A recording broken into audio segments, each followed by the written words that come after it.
Hi, it's Andy with one more video on this great passage from Romans chapter 3, verses 21 through 26. And today I'm going to look at verse 26. And I'm going to begin by reading a quote from a commentator on this particular verse. Craig Keener wrote, "Humanity has sinned and merited judgment." That's Romans 3, verses 9 through 20.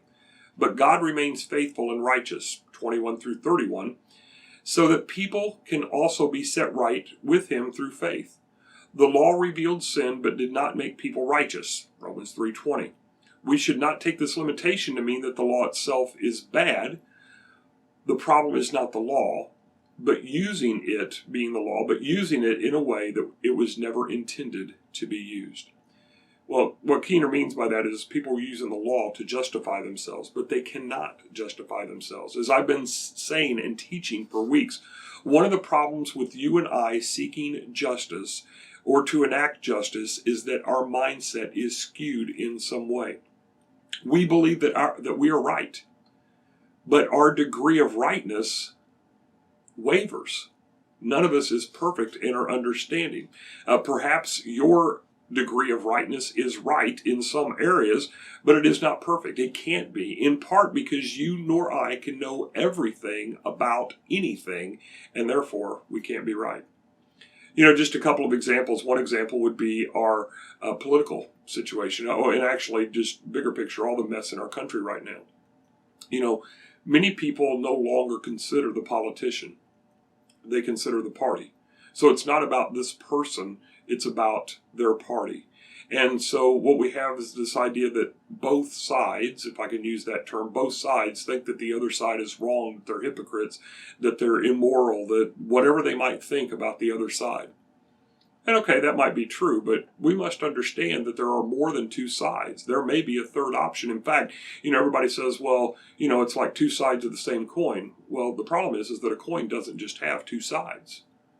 You can stand a coin on its end, which means there has to be another side.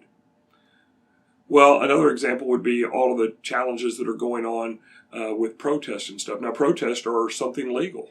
I think protesting can be a very, very healthy thing. But riots, on the other hand, well, in that case, what we have are individuals and groups of people that are in their seeking rightness are creating wrong by looting, by destroying property, by harming other people, whatever that might be. And I'm not saying that their actions, that their intent, that their end goal may be unjustified. I'm not saying that at all.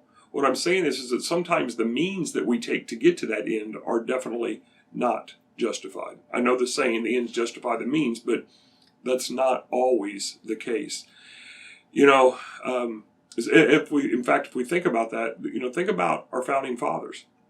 I've often said that our founding fathers here in America were trying to answer questions that had never even been asked.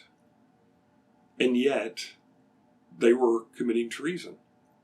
And one of the biggest challenges was their hypocrisy. In fact, one of the things that the Brits often said about Americans is, how are they fighting against the tyranny? How are they fighting for freedom against tyranny when they have their own slaves that they are being tyrants over and will not free them? In fact, 4 of our first 5 presidents were from the state of Virginia, the biggest state in the Union at the time, the most populous state in the Union at the time, the richest state in the Union at the time, in part because of the slaves that, were doing most of the work for very little, if any, money. So we must understand that we cannot be fully just, and therefore we also cannot claim to be the justifier. But God can. And God is.